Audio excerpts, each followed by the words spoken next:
तो जनरली संसार में आप देखेंगे कि सबसे बड़ा शक्ति जो है आपका विचार, आपका मोटिवेशन। तो आजकल सब लोग क्या चाहते हैं? मोटिवेशन चाहते हैं। तो यहां पर देखेंगे कि 4 पीढ़ी तक 95,000 ईयर तक ये मोटिवेशन रहा कि गंगा जी को हम स्वर्ग से धरती पर लाएंगे। और सब लोग फेल हो रहे थे, लेकिन भगीरथ महाराज सक्सेस होने वाले। तो ये विचार का भी ट्रांसमिशन होता है। जनरल हमने सुना है कि आत्मा का ट्रांस माइग्रेशन होता है, लेकिन आत्मा का तो ट्रांस माइग्रेशन होता है और उसके साथ साथ क्या है? विचार का भी ट्रांस माइग्रेशन होता है, ट्रांसमिशन होता है। तो इस संसार में हमने देखा कि शारीरिक जो शक्ति है पिता माता से पुत्र को प्राप्त होता है, संतान को प्राप्त होता है। तो फिजिकल पावर ट्रांसमिशन होता है, उसके साथ साथ स्किल भी ट्रांसमिशन होता है, उसके साथ साथ इम्यूनिटी भी ट्रांसमिशन होता है, और उसके साथ साथ विचार भी ट्रांसमिशन होता है। सगर महाराज का जो विचार है अंशुमान को ट्रांसफर हुआ, थोड़ा स्ट्रॉन्ग हुआ। अंशुमान के विचार दिलीप महाराज को ट्रांसफर हुआ, थोड़ा स्ट्रॉन्ग हुआ। और दिलीप महाराज का विचार भगीरथ को ट्रांसफर हुआ और थोड़ा स्ट्रॉन्ग हुआ। तो ये स्ट्रॉन्ग विचार ट्रांसमिशन होता है। तो कहने का अर्थ है कि हमारा जो प्रीवियस जनरेशन का विचार और आगे जो जनरेशन आता है उसमें ट्रांसमिशन होता है, और उसके साथ साथ क्या होता है? वो स्ट्रॉन्ग होता है, डिटरमाइंड होता है। तो यहां पर देखा जाता है कि दिलीप महाराज तपस्या करने के लिए नहीं गए और सगर महाराज भी तपस्या करने के लिए नहीं गए।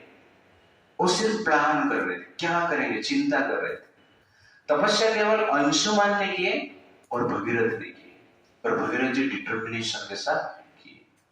अंशुमान ने 32,000 ईयर तपस्या की और भगीरथ महाराज ने 1000 वर्ष तपस्या की। तो कहने का अर्थ है कि विचार जो है ट्रांसमिशन होता है।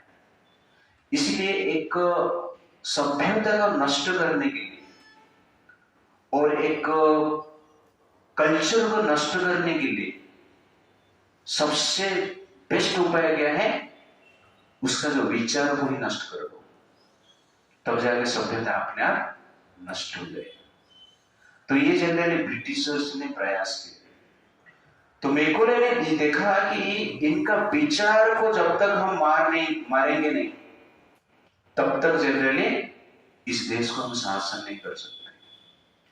इसलिए विचार को नष्ट करने के लिए मेकोले ने इतिहास लिखा, संस्कृत स्टडी किया, वेद का ट्रांसलेशन किया।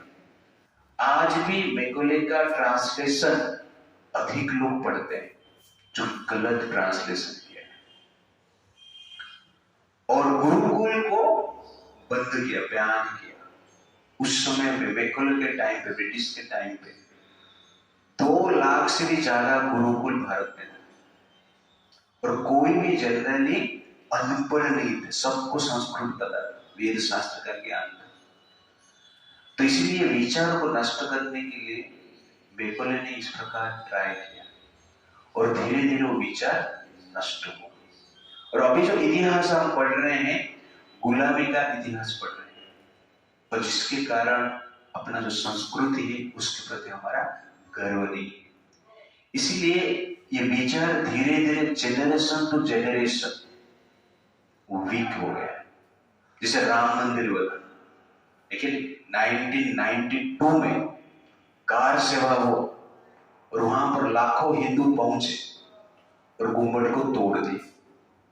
उस समय वो पावर था, वो डिटर्मिनेशन था, वो विचार उनके हृदय में प्रभावित हो रहा था। लेकिन आज आपको कहा जाएगा कि अभी मथुरा भी बाकी, ज्ञान भी बाकी। चलो सब जाते हैं, ऊपर चढ़े उसको भी मिटा देते। कर पाएंगे ऐसा? क्यों? कि वो विचार का ट्रांसमिशन हुआ ही नहीं।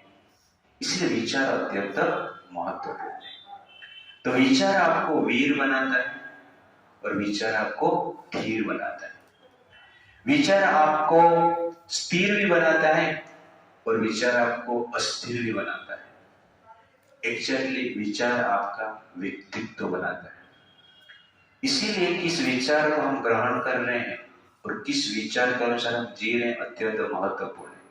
तो अभी हमारा विचार स्ट्रांग रहेगा तो आगे जो जनरेशन आएंगे उसमें विचार ट्रांसमिशन होता है। केवल beauty, immunity, physical strength, skill transmission नहीं होता है, विचार भी ट्रांसमिशन होता है, व्यक्तित्व भी ट्रांसमिशन होता है, चरित्र भी ट्रांसमिशन होता है। इसीलिए अपना जो संस्कृति का विचार है उसका स्टडी करना अत्यंत आवश्यकता है। और इसके अनुसार एक व्यक्ति वीर बनता है, धीर बनता है और कभी कभी स्थिर भी हो जाता है। कभी कभी जनरली हीनता को भी प्राप्त करता है।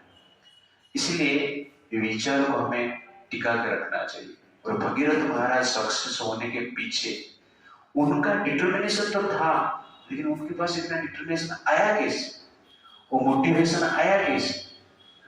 सगर महाराज का मेंटालिटी, दिलीप महाराज का मेंटालिटी, अंशुमान का मेंटालिटी उनके भीतर आया।